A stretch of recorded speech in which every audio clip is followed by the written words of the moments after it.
Bismillahirrahmanirrahim. Babut taubati. Bab taubat. Berkenaan dengan taubat. Taubat ialah minta ampun kerana dosa yang dibuat. Minta ampun daripada Allah Ta'ala. Qala al-ulama, at-taubatu wajibatun min kulli dhanbin. Berkata para ulama, taubat itu wajib daripada tiap-tiap dosa yang dilakukan.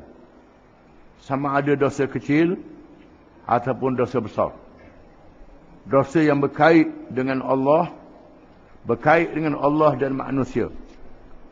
Fa in kanatil ma'siyatu bainal 'abdi wa bainallahi ta'ala wa la tata'allaqu bihaqqin adami falaha thalathatu syurut. Maka jika sekiranya maksiat itu berlaku di antara hamba dan Allah Ta'ala dan tidak berkaitan dengan hak manusia, maka bagi taubat itu 3 syarat. Ahaduha an yuqli'a 'anil ma'siyah. Yang pertama, hendaklah dia meninggalkan maksiat itu. Maksiat itu hendaklah ditinggalkan dulu, baru jadi taubat. Kalau maksiat tak tinggal, tak jadi taubat. Maksiat buat, sambil-sambil buat, sambil taubat. Itu tak jadi. Contoh yang paling nyata. Umpamanya orang yang makan riba. Dia makan riba, ambil duit riba. Riba daripada bank ke daripada apa. Dia bertaubat saja. Tapi tak lepas diri daripada riba itu. Itu tak boleh. Duit riba yang ada pada dia tu, dia buat kebajikan. Bukan dibakar api. Duit yang haram yang ada pada dia. Tak boleh nak pulang pada orang. Buat kebajikan. Kebajikan untuk orang ramai. Orang ramai tak berdosa dah. Dan dia boleh pahala. Menghilangkan dosa. Lepas tu barulah dia bertaubat. Tinggalkan riba itu. Tinggalkan minum arak. Tinggalkan berzina. Tinggalkan maksiat. Bertaubat. Syarat yang pertama, mesti cabut maksiat itu. Buang maksiat itu. Kalau berlaku pula, tinggal pula, bertaubat pula. Kerana pintu taubat luas. Selagi nyawa sebelum sampai ke halqam. Nyawa belum sampai ke halqam, maka pintu taubat ditutup. Tutup pintu taubat bila zamannya sampai ke halqam. Tak ada dah pintu taubat. Ini di sisi Allah Ta'ala.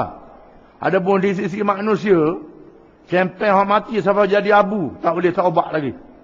Jadi abu dah. Tak ada.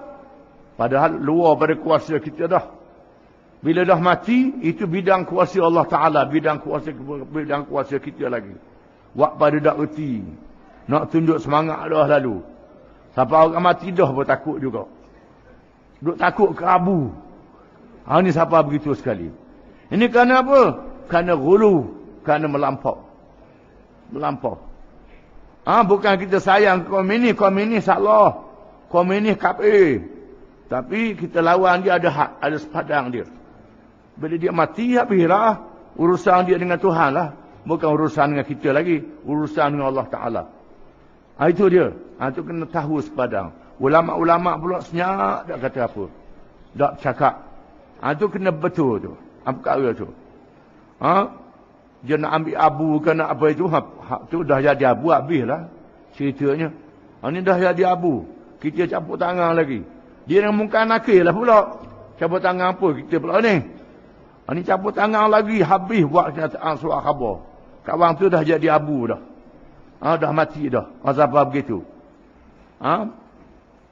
Yang kedua, wasani an yandama ala fi'liha. Menyesal di atas perbuatannya. Itu syarat yang kedua. Kena menyesal di atas perbuatan dia. Wasalithu an ya'zima alla ya'uda ilaiha abadan. Yang ketiga, dia berazam tidak mahu kembali lagi kepada dosa itu selama-lamanya. Tak mau balik dah buat dosa itu. Dengan keazaman yang kuat. Dengan keazaman yang kuat. Tiba-tiba dia buat dosa pula. Taubat pula. Dengan 3 syarat. Jangan main-main. Dia sebut dalam hadis kursi, Nabi yang SAW meriwayatkan, seorang mengerjakan dosa. Setelah dia bertaubat, dengan sungguh-sungguh taubat. Taubat sungguh-sungguh. Tiba-tiba buat dosa pula. Tak boleh nak tahan nafsu dia, dia buat dosa. Lepas tu menyesal di atas perbuatan dia bertaubat. Tuhan berfirman. Bila malaikat beritahu, Tuhan beritahu. Tuhan berfirman, hamba-Ku telah melakukan dosa. Dia tahu dia ada Tuhan yang mengampunkan dosanya. Aku ampunkan dosanya, Tuhan kata. Nabi kata, lepas dia betul, buat dosa pula. Buat dosa pula. Patut dia menyesal, sungguh-sungguh menyesal. Kemudian dia bertaubat. Dengan syarat-syarat taubat, tambah buat dah, tambah buat dah. Tuhan kata, hamba-Ku tahu dia ada Tuhan yang mengampunkan dosanya. Aku ampunkan dosanya, Tuhan kata. Lepas tu buat dosa pula. Azam, tambah buat dah. Tuhan kata, aku ampunkan dosanya. Jangan pula kita istighfar niat dalam hati nak bahang pula. Tu tak boleh. Ini dengan ikhlas, tak mau lagi buat dosa. Tiba-tiba jatuh pula pada dosa itu. Maka Tuhan ampunkan dosanya. Selagi nyawa belum sampai ke halqam, selagi matahari belum naik dari arah barat. Bila matahari dah berpusing naik dari arah barat, masa tu pintu taubat ditutup. Kita kena sedar dunia ni, dia pasti dia lari dari semasa ke semasa. Bahkan ada ahli sains mengatakan bahawa kutub utara dan selatan beralih. Kutub utara dan selatan tempat air salji tebal tu beralih. Bila beralih, negeri-negeri Eropah jadi salji pula. Negeri Eropah jadi kutub. Kita baca dalam surat khabar. Di Rusia sampai 60 di bawah sifar sejuk.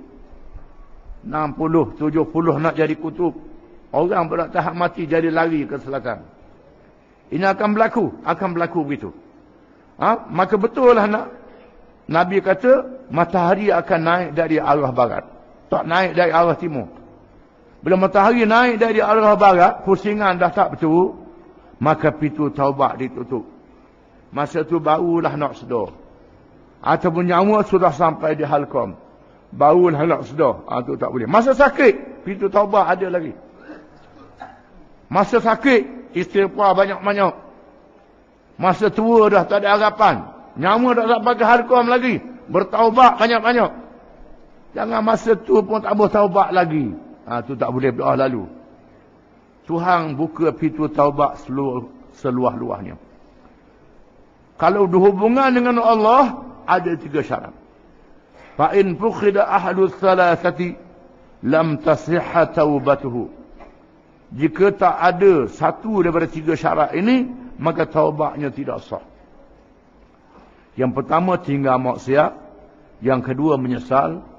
Yang ketiga, berazam tak mau lagi buat dosa itu.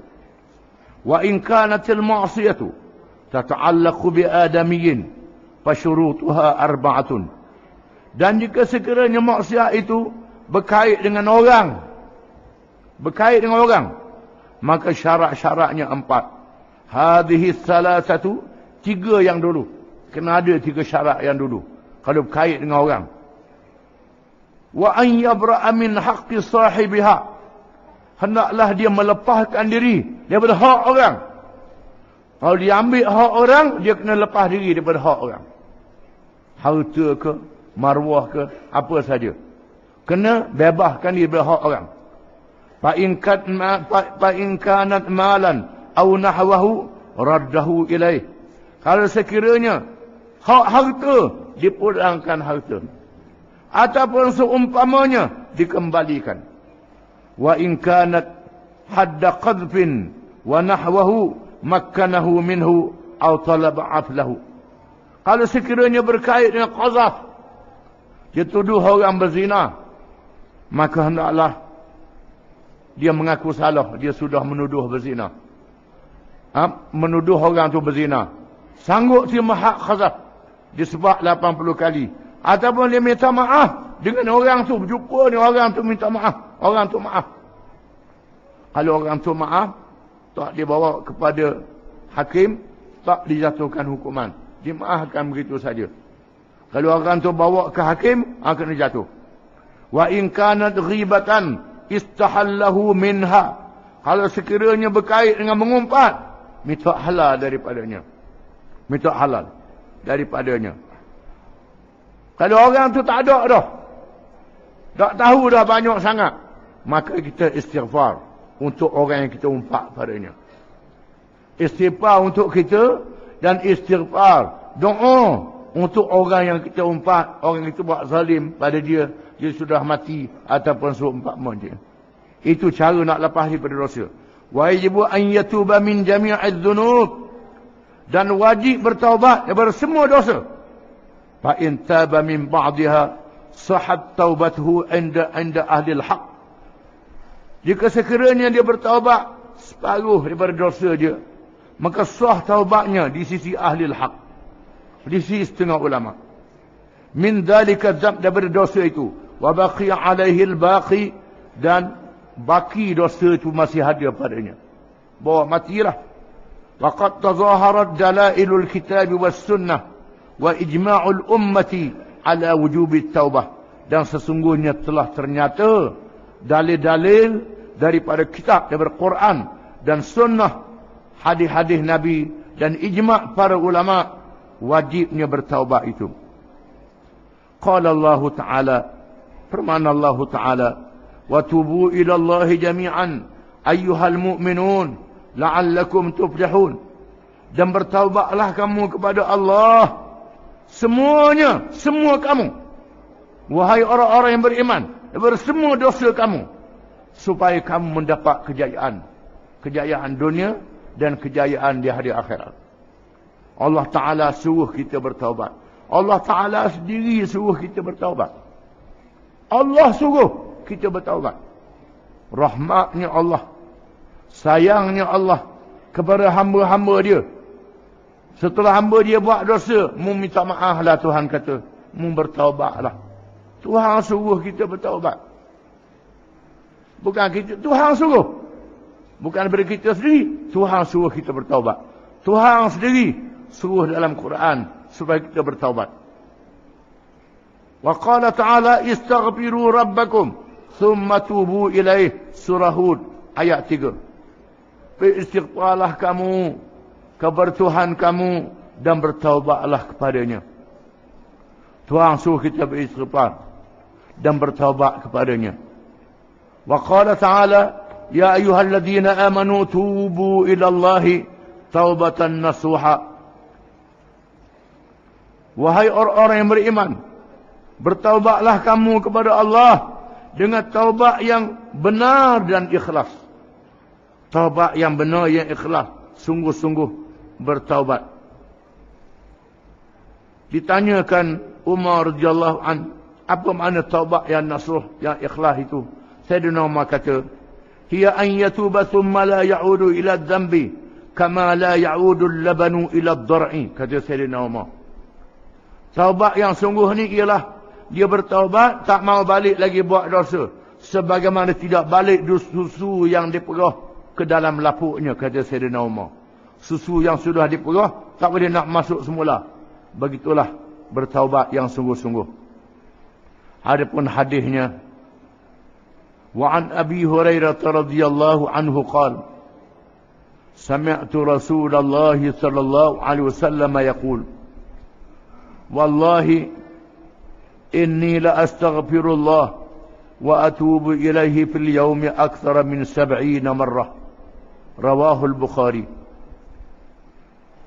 Dari Abi Hurairah radhiyallahu an, katanya aku telah mendengar Rasulullah sallallahu alaihi wasallam bersabda, demi Allah, sesungguhnya aku beristighfar dan bertaubat kepada Allah dalam satu hari lebih daripada 70 kali, kata Nabi.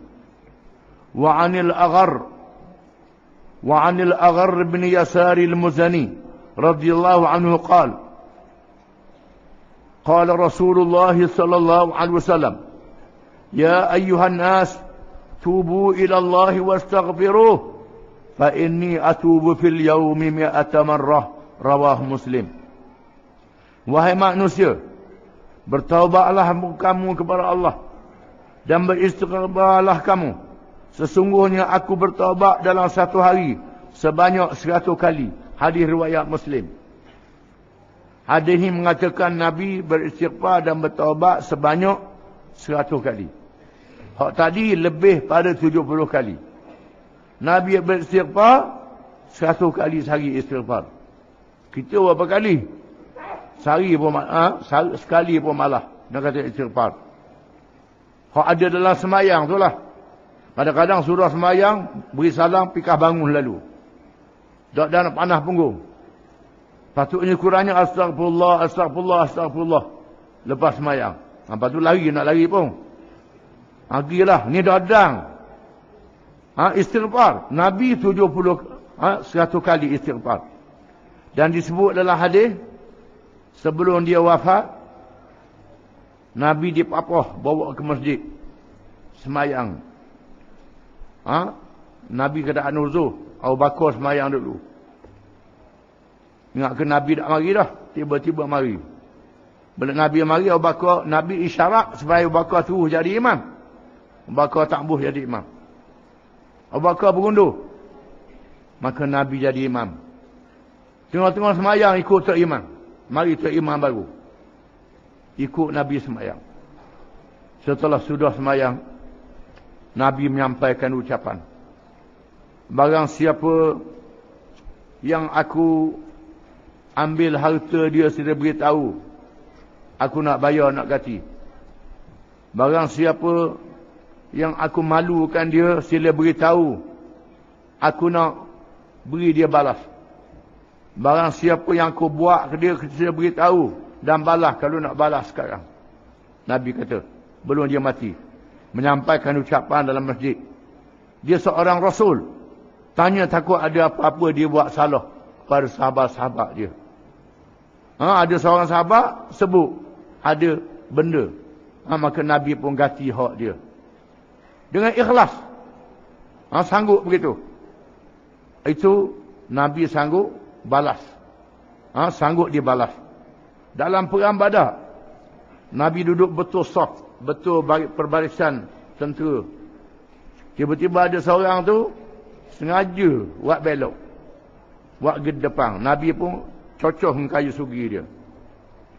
Cocoh. Rasulullah buat saya, dia tu. Buat saya. Kena balas lah. Nabi pun suruh dia balas. Oleh kerana Nabi cocoh perut, dia suruh Nabi buka perut.